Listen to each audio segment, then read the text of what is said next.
فبأي آلاء ربكما تكذبان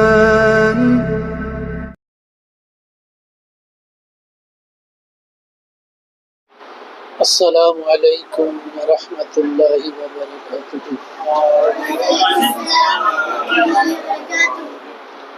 الحمد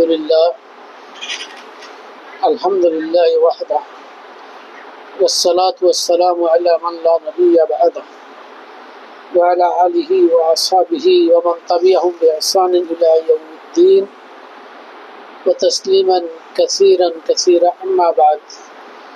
أعوذ بالله من الشيطان الرجيم. والذين اتخذوا مسجدي ضرارا وكفرا وتفريقا بين المؤمنين وإرشادا لمن قارب الله ورسوله من قبل ولا يخلفن إن أردنا إلا حسنا والله يشهد إنهم لكاذبون.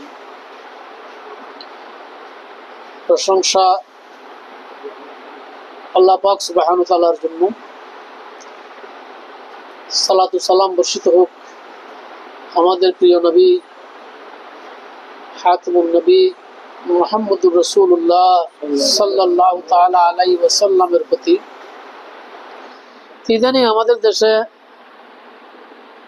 এই বিজয়ের পরে, পট পরিবর্তনের পরে অনেকগুলো বিষয়ের পরিবর্তন হচ্ছে ধীরে ধীরে, যেটা আমরা লক্ষ্য করতেছি। বিভিন্ন জন বিভিন্নভাবে বিভিন্ন কিছুর সুযোগ সুবিধা নেওয়ার চেষ্টা চলতেছে। অনেকগুলো ঘটনার সমসাময়িক ঘটে যাচ্ছে। গত 2 সপ্তাহ বা 3 সপ্তাহ আগে আমাদের কুমিল্লাতে আল হাজির একটা মসজিদ ভাঙিয়ে দেওয়া হয়েছে। এখানে কিছু কথা বলছে তারা। একজন শাইখ বলছে এখানে কোনো মসজিদ ছিল না, এখানে কোনো মসজিদ ছিল না, একটা দোকানঘর। আরেকজন শাইখ তার পিছন থেকে দাঁড়াইয়ে বলছে এটা মসজিদের দিরার। আমরা খেয়াল করছেন কিনা জানি না। তাহলে মসজিদে যদি না থাকে দেরার হলো কোথায়? তাদের অভিযোগগুলোর মধ্যেই কন্ট্রাডিকশন, বৈপরীত্য। আমাদের মধ্যে অনেকেই আমরা দেরার কাকে বলে চিনি না, ওটার উপর আমাদের অভিজ্ঞতা না। ভালো ভালো অনেকেই আমার প্রশ্ন করছে এই বিষয়টা নিয়ে, এটা আবার কি? মসজিদ দেরার এর উপরে কোরআনে সূরা তাওবার মধ্যে 107 এবং 108 দুটা আয়াত, অন্য জায়গায়ও আছে, খাস করে এই মসজিদের উদ্দেশ্যে 2টা আয়াত অবতীর্ণ হয়েছে। আল্লাহ পাক সুবহানাহু ওয়া তাআলা তার হাবিবের কাছে পাঠিয়েছেন। এই 2টা আয়াত শুধু এই মসজিদটা উপলক্ষ করে। দেরার কি? দেরার হইল আল্লাহ রাসূল যখন সাল্লাল্লাহু আলাইহি ওয়াসাল্লাম হিজরত করলেন, মদিনায় গেলেন। মদিনায় আবু আমর রাহেব নামের একজন ফাদরি ছিল, খ্রিস্টান। সে খ্রিস্টান হয়ে গেছে। ওইখানে তো ইহুদি ছিল বেশি মদিনার মধ্যে, আর কিছু কাফের ছিল, ইহুদি বেশি ছিল, খ্রিস্টান তেমন ছিল না। এই আবু আমর রাহেব সে খ্রিস্টান ছিল। রাহেব মানে হলো ফাদরি, তার মধ্যে আজক। তার উপাধি ছিল আবু আমর আর রাহেব। আল্লাহ রাসূল মদিনায় প্রত্যাবর্তন করাতে তার সেটা পছন্দ হয়নি। সে তার চেষ্টা ছিল ওই আস্তে আস্তে আস্তে আস্তে ইহুদিদেরকে কনভার্ট করিয়া এখানেতে খ্রিস্টান ধর্মের একটা মার্কাজ বানাবে। কিন্তু আল্লাহ রাসূল যখন মদিনায় গেছে, উনি আল্লাহ রাসূলের কাছে, ওই ব্যক্তি আল্লাহ রাসূলের কাছে আসছে, বেশ কিছু প্রশ্ন করছে। আল্লাহ রাসূল সাল্লাল্লাহু আলাইহি ওয়াসাল্লাম প্রশ্নের জবাব দিছে, কিন্তু এর জবাবগুলো কি হয় নাই, মনস্ফূত হয় নাই। না হওয়ার পরে এ বললো যে আমাদের মধ্যে যদি দুজনের মধ্যে যে মিথ্যাবাদী হয় সে ধ্বংস হয়ে যাক, তার পরিবার থেকে সে বিচ্ছিন্ন হয়ে যাক। আর আমি আপনার যে কোনো জায়গায় যে কোনো শত্রুর সাথে যখন আপনার যুদ্ধ বিগ্রহ হবে, আমি আপনার বিপক্ষে তাদের সাথে অংশগ্রহণ করবো এবং তাদেরকে সহযোগিতা করবো। কাকে বললো? আল্লাহ রাসূল সাল্লাল্লাহু আলাইহি ওয়াসাল্লামকে। ওই রাহেব, আবু আমর রাহেব। এই কথা বলি সেখান থেকে বিজেপি অনেক লম্বা ঘটনা, আমি খুব সংক্ষেপে বলতে চেষ্টা করছি। বলছি দেরারের ঘটনাটা বলার জন্য এই ঘটনাটা চলে যাওয়ার পরে এরপর থেকে যতগুলো জেহাদ হয়েছে, প্রথম যেমন বদরের যুদ্ধ, ওইটাতে কাফেরদের পক্ষে অংশগ্রহণ করছে এবং তাদেরকে যেভাবে সহায়তা করার চেষ্টা করছে। এরপর হইল উহুদের যুদ্ধ। উহুদের যুদ্ধের মধ্যে বিভিন্ন বর্ণনার মধ্যে আসছে, তাফসীরের মধ্যে আছে, বেশ কয়েকটা তাফসীরের মধ্যে বর্ণনা আসছে যে কতগুলো গর্ত করে রেখেছিল, যাতে মুসলমানরা গর্ত করে যায় ছোট ছোট করে। ওইখানে এটা তাফসীরের মধ্যে আছে আল্লাহ রাসূল একটা গর্তে পড়ছে। যে কোনো রকমে ইসলাম ধ্বংস হোক, মুহাম্মদ সাল্লাল্লাহু আলাইহি ওয়াসাল্লাম পরাজিত হওয়ার জন্য যা কিছু করা দরকার, সক্রিয়ভাবে একেবারে ওহেদের যুদ্ধের পরে কিন্তু কি নাই, জমে যায় নাই। এরপর আইলো ওই খন্দকের যুদ্ধ, ওইটা তো উনি কি যথেষ্ট ভূমিকা পালন করছে। এবং শুধু যায় নয়, এই ওহেদের যুদ্ধ আনসার গোত্রকে সে ডাকে ডাকে আহ্বান করছে, তোমরা এদের সাথে যাইও না, এইখানে টিকবে না। হ্যাঁ, কিন্তু আনসাররা তাকে প্রত্যাখ্যান করছে। আলহামদুলিল্লাহ, তার তাকে সরাই দেন এবং তাকে গালি দিয়েছে, বদদোয়া করছে। আল্লাহ রসুল তাকে একটা বদদোয়া করছিল যে তুমি, আল্লাহ তোমাকে সব গোত্র থেকে বিচ্ছিন্ন হয়ে মৃত্যুদান করুক। এইভাবে চলতে চলতে মক্কা বিজয় হয়েছে। মক্কা বিজয়ের সমস্যা কি, কাফেরদের সহযোগিতা করার চেষ্টা করছে। এরপরে মক্কা বিজয় 2 দিন পরে হইল হুনাইনের যুদ্ধ। হুনাইনের যুদ্ধ মধ্যে সে কি করছে, ওই যারা হুনাইনের যুদ্ধ খুব শক্তিশালী একটা যুদ্ধ, তাদের যে সম্প্রদায়টা হুনাইনের মধ্যে যারা যুদ্ধ করতে আসছে, তারা ছিল খুব শক্তিশালী কি একটা কম সম্প্রদায়। হ্যাঁ, হাওয়াইজের নামের গোত্রটা, তারা খুব শক্তিশালী ছিল। মানে হুনাইনের যুদ্ধ খুব একটা ধাক্কা, প্রথম কিন্তু ইসলামী সেনাবাহিনী বড় একটা ধাক্কা খেয়ে ফেলেছিল, অনেক লম্বা ঘটনা, পিছনে করতে হয়েছে তাদের, এত শক্তিশালী ছিল। তো এই এত বড় এই হাওয়াইজের গোত্র যখন পরাজিত হয়েছে, সে তখন আশাহত হয়ে গেছে। এই আবু আমর আর রাহেব আশাহত হয়েছে, যেটা মক্কার মধ্যে বা মক্কার মধ্যে আরবের মধ্যে ভূখণ্ডের মধ্যে আর এমন কোনো শক্তিশালী প্রতিপক্ষ নাই যে রসুল আরবি সাল্লাল্লাহু আলাইহি ইসলামের গোত্রকে বা ওর বাহিনীকে পরাজিত করতে পারে, এটা সে বুঝে ফেলেছে। তখন এখান থেকে রণভঙ্গ দিয়ে সে চলে গেছে সিরিয়ায়। সিরিয়া তখন ওই রোম সাম্রাজ্যের অধীনে ছিল, খ্রিস্টানদের আধিপত্য ছিল। ওইখানে যে আশ্রয় গ্রহণ করছে, ওইখানে যাওয়ার পরে কিন্তু তার ষড়যন্ত্র কি নাই, বন্ধ হয় নাই, তার ষড়যন্ত্র অব্যাহত আছে। ওইখান থেকে সে মদিনার মুনাফিকদের কাছে একটা চিঠি লিখছে, আমি এখানে আসিয়া রোম সম্রাটের সাথে কথাবার্তা রয়েছে, আমার রোম সম্রাট আমাদেরকে সাহায্য করবে, আমরা একটা বাহিনী, রোম সম্রাটের বাহিনী নিয়ে মদিনা আক্রমণ করিয়া মোহাম্মদকে পরাজিত করবো, সাল্লাল্লাহু আলাইহি ওয়াসাল্লাম পরাজিত করবো। এরকম একটা সিটি, তোমরা একটা কাম করো, ওইখান থেকে প্রতিরোধ করার জন্য একটা প্রস্তুতি, ওইখানে একটা টিম থাকতে হতো, তোমরা একটা টিম গঠন করো, যেটা যদি তোমরা বাইরে গঠন করো মুসলমানরা দেখলে তোমাদেরকে টিকতে দিত না। তো তোমরা মদিনার মধ্যে একটা মসজিদ বানাও, মুনাফিক যেটা চলেছে, মুনাফিকরা বাইরে মুসলমান, মুনাফিকরা বাইরে মুসলমান ছিল, তারা এমনি মুনাফিক দেয় না, বাইরে দিতে তারা সবাই মুসলমান, মসজিদে আসে, নামাজ কালাম পড়ে, সবগুলো আমাদের মতো পালন করতেছে। এই এদের কাছে চিঠি লিখছে যে তোমরা একটা মসজিদ বানাও, মানে বলছে কি মসজিদ, উদ্দেশ্য কি মুসলমানদের মধ্যে পার্থক্য, কুফারদের মধ্যে একটা বেজাল লাগাইয়ে দেওয়া। মসজিদ বানানো তাদের মূল উদ্দেশ্য হলো কাফের এবং মুসলমানদের মধ্যে একটা বেজাল সৃষ্টি করে দেওয়া। তাদের মধ্যে একটা বেজাল হয়ে গেলে আমাদের একটা গ্রুপ সৃষ্টি হবে, আমরা আমাদের এখান থেকে যদি ইয়ার বাদশাহ যদি আমাদেরকে সহযোগিতা করে একটা বাহিনী দেয়, আমরা ভিতর থেকে একটা বাহিনী গঠন করলে আমরা অতি সত্তর কি মুসলমান বাহিনীকে তথা মুহাম্মদ সাল্লাল্লাহু আলাইহি ওয়াসাল্লামের বাহিনীকে পরাজিত করতে পারবো। এই আশা নিয়ে তারা বাহিনীটা গঠন করছে। গঠন করার পর গঠন করো এবং নামটা দিবে কি মসজিদ। মসজিদ নাম দিয়ে মসজিদ বানাবে এবং তাদেরকে বুঝাবে আমরা এখানে কি এটা ভালো উদ্দেশ্য করছি, আল্লাহর ইবাদতের জন্য করছি।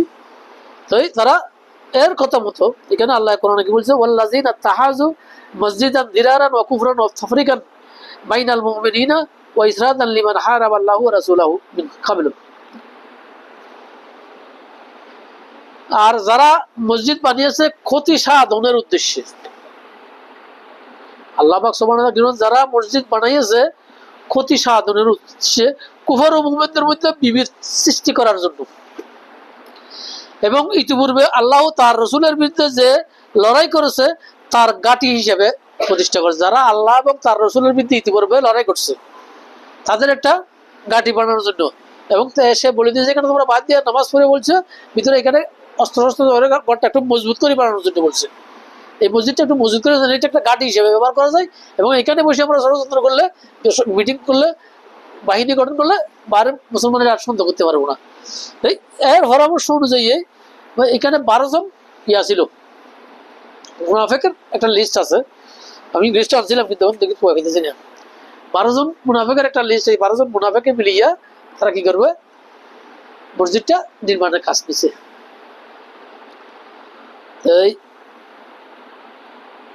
এর সিটি অনুযায়ী তারা মসজিদ নির্মাণ শুরু করেছে। কোথায়?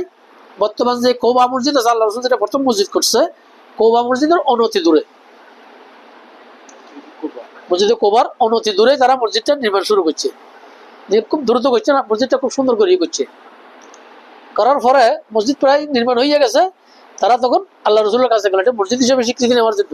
পন্থী দেখেন, তাই এখানে বলা হয়েছে কি হিসাবে, আর তারা অবশ্যই শপথ করবে যে আমরা কেবল ভালোই চেয়েছি। ওয়ালা ইয়াখলিফুন্না ইন আরাদানা ইল্লাল হুসনা, আমাদের এরাদা ভালো, আমরা মঙ্গল জন্য। কেন? আল্লাহ রাসূলকে বুঝানো যে কতগুলো বয়স্ক মানুষ মসজিদের দিরার পর্যন্ত কবা পর্যন্ত তারা যাইতে পারে না, তাদের এখানে নামাজ পড়লো, বয়স্ক মানুষের এখানে নামাজ পড়লো, আমরা কোনো সময় জানি না পারলে পড়লাম, দূরের থেকে আসা যাওয়া তাদের কষ্ট হচ্ছে। আমরা একটা মসজিদ করছি, আপনি যদি আসে একটু উদ্বোধন করতেন, একদিন নামাজ সালাত পড়িয়া উদ্বোধন করলে আমরা মসজিদটা চালু করতাম। ইয়াটা তাদের, তাই আল্লাহ বলতেছে তাদের, তারা বলবে কসম করিয়া বলবে যে আমাদের এটা ভালো দেখ, আমরা ইবাদতের জন্যই শুধু বুড়া বুড়ো বয়স্ক মানুষগুলা যাদের বিভিন্ন সমস্যা আছে তারা যেন কি 5 ওয়াক্ত নামাজ ঠিক মতো পড়তে পারে, ওই ব্যবস্থার জন্য উদ্দেশ্যটা খুব ভালো না কথাটা। হ্যাঁ, ওয়াল্লাহু ইয়াশহাদু ইন্নাহুম লাকাযিবুন, আমি আল্লাহ সাক্ষী দিচ্ছি তারা মিথ্যাবাদী। তারা যেটা বলছে কাজ এটা নয়, তারা মিথ্যাবাদী। আল্লাহ রাসূলকে এই কথা বলার পর আল্লাহ রাসূল বলছে ঠিক আছে, এখন তো আমি তখন ওই তাবুকের যুদ্ধের প্রস্তুতি চলতেছে, আমি সফরে যাচ্ছি, এখন যেতে পারবো না, সফর থেকে আসিয়াই আমি ওইখানে তোমাদের ওইখানে যাব। আল্লাহ রাসূল তাদেরকে প্রতিশ্রুতি দিল, তারা খুশি হয়ে গেল। হ্যাঁ, প্রতিশ্রুতি দেওয়ার পরে আল্লাহ রাসূল তো তাবুকের যুদ্ধে চলে গেছে। তাবুকের যুদ্ধে চলে যাইয়া তাবুকের যুদ্ধ যখন শেষ হয়েছে উনি আবার রওনা দিছে। ফিরার পথে মদিনায় ঢুকার একদিন বা তার কিছু কম সময় রাস্তা বাকি আছে, ওইখানে উনি অবস্থান করছে। এখান থেকে বাইরে আল্লাহ রাসূল সাল্লাল্লাহু আলাইহি ওয়াসাল্লাম মদিনায় ঢুকবে, ওইখান থেকে তাবু উঠাইয়া আসি মদিনায় ঢুকবে। এরকম পরিস্থিতির মধ্যে আল্লাহ পাক সুবহানাহু ওয়া তাআলা ওহী নাযিল করছে। কারণ এখানে আসি আমরা ফরজে, সে কি করবে, ওই তাদের মসজিদের দেরার মানে ওষুধ উদ্দেশ্য, যেটা ক্ষতি সাধন উদ্দেশ্যে এই মসজিদটা বানানো হয়েছিল। তখন ওহী নাযিল করছে, জিবরাইল আসিয়া বলছে লা তাকুম ফি আবাদা, আল্লাহ রাসূল আপনি কোন অবস্থায় ওই মসজিদের সালাতের জন্য দাঁড়াবেন না। লা তাকুম ফিহি আবাদা লামাসজুদুন উসসিসা আলা তাকওয়া মিন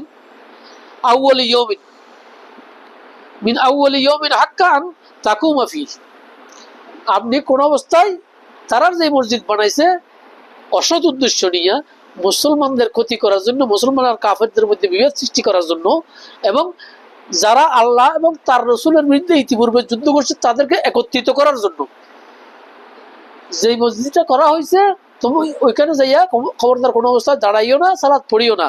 হ্যাঁ, তোমার যেটা প্রথম দিন থেকে যে মসজিদটা তাকওয়ার উপরে প্রতিষ্ঠিত হয়েছে, ওইটাই তুমি সালাত পড়ার অগ্রাধিকার রাখে, হক রাখে। ওই মসজিদটাই হক রাখে, তুমি যাই ওইখানে দাঁড়াইয়া সালাত পড়া। কোবা মসজিদ অগ্রাধিকার রাখে যে সালাত পড়ার, কারণ প্রতিষ্ঠিত হয়েছে তাকওয়ার উপরে, আল্লাহ ভীতির উপরে। কোবা মসজিদটা প্রতিষ্ঠা হয়েছে কিসের উপরে? আল্লাহ ভীতির উপরে। এখানে যে কথাটা বলছে যে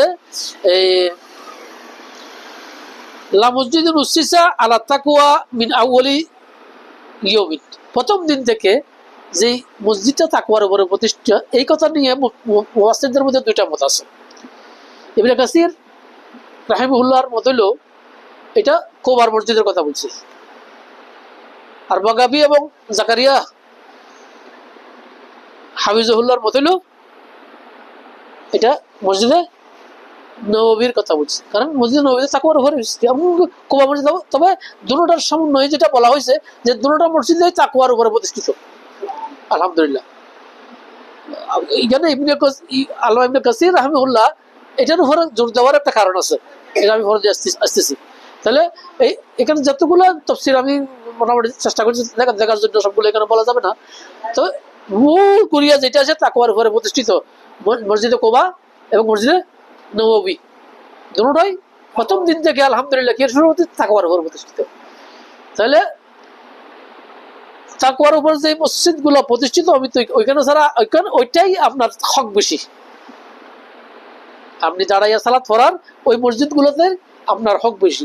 আর এখানে কোবা সম্বন্ধে আরেকটা বৈশিষ্ট্য বর্ণনা করছে আল্লামা ইবনে কাসির, এটা এখানে ওর তাফসীরের মধ্যে কোট কইছা হাদিসটা সহ একটা বর্ণনা করছে কি ফিহি রিজালুন ইয়াহবুনা আন ইয়াতাখারু, ওই মসজিদের কিছু মুসল্লি আছে যারা পবিত্রতা অর্জনকে পছন্দ ভালোবাসে। মসজিদের বৈশিষ্ট্য যারা যারা আপনার ভিতরে সালাত করিব, তাদের বৈশিষ্ট্য কি? তারা পবিত্রতা অর্জনে ভালোবাসে। এখানে পবিত্রতা বলতে শারীরিক পবিত্রতা, যেটা আমরা সাধারণত পেশাব পায়খানা নোংরা পরিবেশ থেকে বা অপবিত্র থেকে পবিত্র হওয়া যেটা বোঝায়, এই পবিত্রতাকে এখানে বোঝানো হয়েছে। এরা পবিত্রতাকে ভালোবাসে। ওয়াল্লাহু ইউহিব্বুল মুতাহহিরিন, আর আল্লাহ পবিত্র অর্জনকারীদেরকে ভালোবাসে।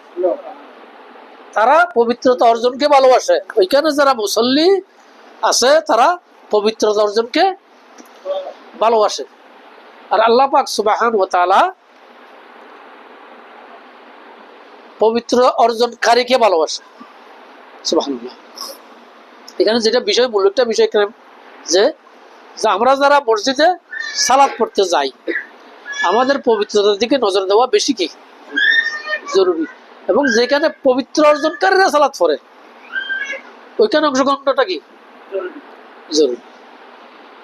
এটার আলাদা একটা ফজিলত আছে, যেহেতু আল্লাহ পাক সুবহানাহু সরাসরি কোরআনের মাধ্যমে, এটা হলো সূরা তাওবার 108 নম্বর আয়াত, আল্লাহ রাসূলকে নিষেধ করার পরে আপনি তাকওয়ার উপরে প্রতিষ্ঠিত মসজিদ ছাড়া অন্য মসজিদে দাঁড়াইয়া সালাত পড়ার আপনার হক নাই, এটার থেকে হক বেশি। এবং ওইটা তো খবরদার, কারণ আল্লাহ রাসূল যদি যে কোনো সালাত পড়ে তারা বিরাট একটা সুযোগ পাই ফেলবে, মুসলমানদের ক্ষতি করার জন্য বিরাট সুযোগ তারা পাইয়া ফেলবে। ওই সুযোগ তাদেরকে দেওয়া যাবে না, কারণ তারা মসজিদটা কি দেরার ক্ষতি সাধন করার উদ্দেশ্যে করা হয়েছে। তাদের নিয়ত হইল মুসলমানদের ক্ষতি করা। ওই জন্য এখানে এই মসজিদটাকে দেরার বলা হয়েছে। দেরার মানে মুসলমানদের ক্ষতি করার জন্য, অনৈক্য সৃষ্টি করার জন্য, মতবিরোধ সৃষ্টি করার জন্য উদ্দেশ্য নিয়ে যে মসজিদটা করা হয়, এটাকে বলা হয়েছে মসজিদের দেরার। আর তারা যারা করছে তারা ফাক্কা মুনাফিক। এই মসজিদে যারা প্রতিষ্ঠা করছে তারা কি ফাক্কা মুনাফিক, তাতে কোনো ভুল নেই। আল্লাহ পাক সুবহানাহু ওয়া তাআলা আমাদেরকে মুনাফিক থেকে হেফাজত করুক।